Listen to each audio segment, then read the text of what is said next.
before we get started, I'm told that we don't do enough to promote.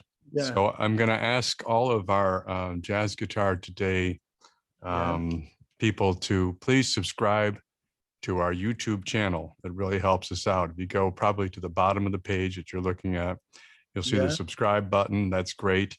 And there's a bell you can ring, which will make you aware of new material and new content.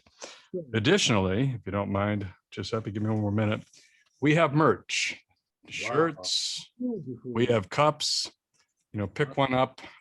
It's on our website and it helps us out and we do appreciate it. So please subscribe. That's the most important thing. I want to say that I will buy this merchandise because I just love this magazine and thank you. I really love the way you work, very honest, and really you're making such a great job that it's so good. Well, that's very kind, and we appreciate it. I would be remiss if I didn't mention Joe Perry, who's my partner in crime, and Raul and Valerie Amador, who are my additional partners in crime, and a cast of thousands. We've got so many people that give us material, that work with us. I won't mention names because you all see them every day. We've done well over 1,000 articles, and got a lot of real exciting things coming up here in the next few months. And it's been a great ride so far, and we're just gonna keep doing it. But we're here to talk to you today. These are kind of little short, quick hit interviews that we like to do to let people know what's going on in your world. So Giuseppe, why don't you tell people where you live and a little bit about you for those who don't know who you are? Yeah, sure. I live in Pescara, is a city on the center of Italy, and is on the other side. Here is Rome, is on the other side of the center of Italy, on Adriatic Sea. Is a very, very nice city because it's not very big, but is big enough because we get airport, all the boat, nice harbor, it's very nice city, kind of Californian city, good weather, good food, of course, and yeah.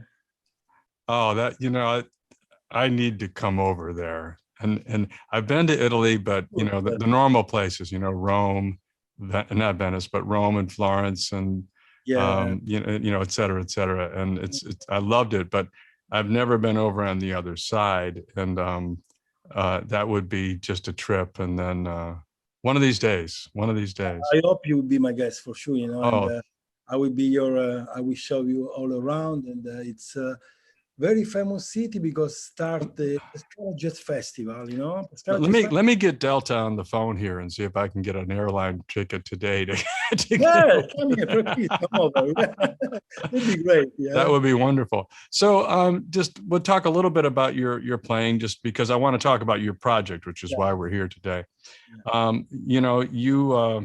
You are a teacher. You have you've got a school over where you are. Conservatory, right, the conservatory, excuse me. You've toured and played with many of the biggest names, including Biréli, who may be arguably one of the two most talented players on the planet. Just ridiculous, and you're no slouch yourself, of course, so you wouldn't be there. So that's pretty exciting. And you've been a huge supporter of us, and we really appreciate that. So the reason we're here today is to talk about this new project of yours. What's going on? Yeah, there is something very new actually about it, because I'm start working with a symphony orchestra, and this symphony orchestra is called Istituzione Sinfonica Abruzzese. Is one of the best Italian symphony orchestra, and that is led by this guy called Ettore Pellegrino. The leader of this orchestra is an incredible violin player, one of the best in the world. He was working with Morricone, with many guys on the movie, etc. Very virtuoso. And there will be this Roberto Molinelli, that is a great director, and he will arrange a concert on Django tunes, all arrangement, and will be guest me and Biréli as soloist. this will be in December, the tour, and will be next year, probably around July, August, with a special guest, me and Aldi Miola. You know, I'd be honored to do something we're supposed to do this year with Aldi Miola on August, but because of COVID, we couldn't arrange, you know, yeah. It's a new thing with the symphony orchestra, you know, because it's something for a guitar player totally different, you know. I just want to bring some Italian kind of classical music, this between with jazz, because I was studying in Los Angeles, you know. So I love it. Squeeze like a toast, you know. I love it. I love it. And we're talking with our hands, and I love it. Yeah, like Italian, you know, like typical Italian, yeah. I absolutely love it. So Django for orchestra, is that what I'm hearing? Is that what you? Yeah, it will be the music of Django arranged by this great arranger called Roberto Molinelli. Right, yeah.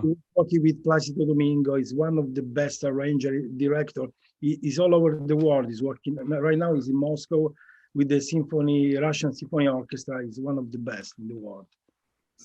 That's exciting. I mean, I'm is excited about this project. You know, who came up with that idea? That's pretty creative. Yeah, you know, that was great because I was talking with this guy, this Ettore Pellegrino, that is the main director of this symphonic orchestra. He loved jazz guitar, actually, you know, because his father was a very good guitar player. He was a violin, the guitar player, and it was called, his name was Rick Pellegrino, the father. We was talking with Ettore, what do you think? Maybe we can do a project about Django with the symphony. Wow, I like the idea because I love jazz guitar. Let's do it, you know. And we start for joke talking about that, and it became a project, actually, you know. Probably will be this on Django, and next year probably on Piazzolla, you know, music of Piazzolla, you know. We completely two different projects. So I'm curious, will you be playing the traditional Django style guitar, or were you playing? No, more bebop, because you more know, bebop. Yeah, Biréli is very famous for right. Sure. Oh, of course. Yeah. Django, we love bebop more than everything. Oh no, that will be well. So he may be playing his L5 or God knows what he'll be playing. Yeah, so. we play with archtop. Yeah, we play with Benedetto, you know, Benedetto Cremona. I know that you've got the Benedetto. I mean, wow, you know, it's amazing. We just did a review on one of their instruments, the 16B, and my reviewer, who's very, very good, he said, this guitar is perfect. I don't know what to say about it. I'm lost. And I said, well, you just come up with something. And the review, I mean, if you get a chance, you read his review. But you've got a Cremora, which is a phenomenal instrument. It was made by Bob Benedetto, you know. This year, yes. When he asked me to endorse this guitar, I couldn't believe that. It was like a dream come true, you know. It's very, very, very incredible. Sound totally different from all other guitar I had. I have a big collection, no? Super 5, Gibson, I get many, but this one is another planet, you know. It's like Stradivari.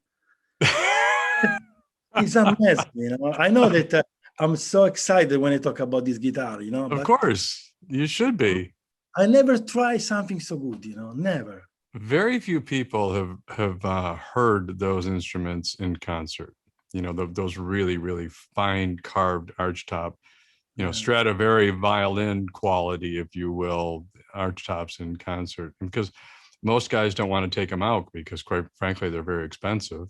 And they don't want to take them out, and you know, and so people don't get a chance to hear them often enough. But my God, when you've got an instrument of that caliber and that quality in the hands of a master artist, it's like it's freaking magic. You know, it's really magic. So that's exciting. So you'll be playing the Cremora, and that is very, very cool. So give us a little bit of time frame. Is there any recording of this that's going to be out and before then, or we're going to do a DVD probably, and a live recording. We arranged to make a live recording. Well, that'll be very, very exciting. So anything else going on that you'd like to tell us about over in Italy? I mean, how is the scene over there? Are things opening up? You're beginning to see gigs come back?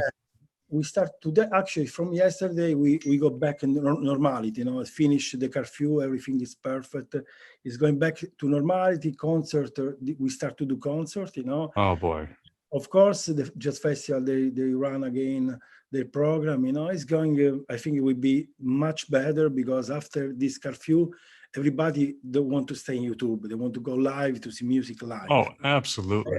It's wonderful. In Pescara, they start to, many locations, even in my city, they start to make jazz. So this in a good way is wonderful, you know. Yeah, we're all, I think the world is just so ready for this to happen. So that's very exciting. Yeah. Well, very, very cool. Well, that's about all I really have. I just wanted to talk about that a little bit. That is certainly a very, very cool thing. I would have never have thought about, I mean, if you think about Django, I would have never have thought about Django with the symphony orchestra. And then overlaying, well, obviously later on in Django's career, he played an archtop rather than the, you know, than the traditional instrument. And yeah, if I can say something, you know, there is a very nice record of Biréli, you know, that many people doesn't know. It's called My Favorite Django. Right. He played with Dennis Chamber on drums, and it is an incredible record because he played all modern arrangement of Django, the archtop. Really, I advise to everybody to listen to this record. It's unbelievable. So say the name of that record again. My Favorite Django. My Favorite Django. I think, I don't remember, it was Blue Note, something, a very good record label, you know, but label is amazing. Just amazing because he played Django with a new, because if he gives just a fresh sound with that. Sure. Everybody play the same rhythm, you know. Okay, it's very good, you know, it's in this style, but he made something different. So we want to do this project. We don't want to sound like all the typical Django guitar player, you know. Want to make a little bit different. Well, before we let you go, I just want to let you know and let, you know, the people that watch us know that your lessons that you send us are among the most popular of the lessons when we look and see how many people, you know, click in and all that. So you're incredibly popular over here, not only as a player, but as a teacher and a leader, if you will. So please send us more. I will send you more. We beg you. I will do. I would be an honor to write. And listen, man, anytime we can do anything for you, please let us know, because you know, you're one of our guys. You know, you're one of our team.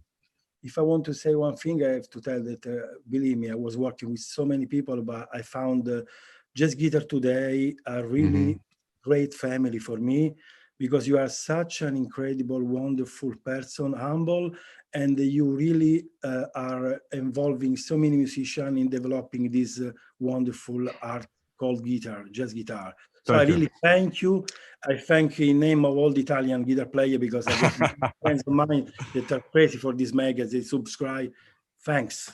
Thank you, Giuseppe. Good day. Have a ciao. Yeah.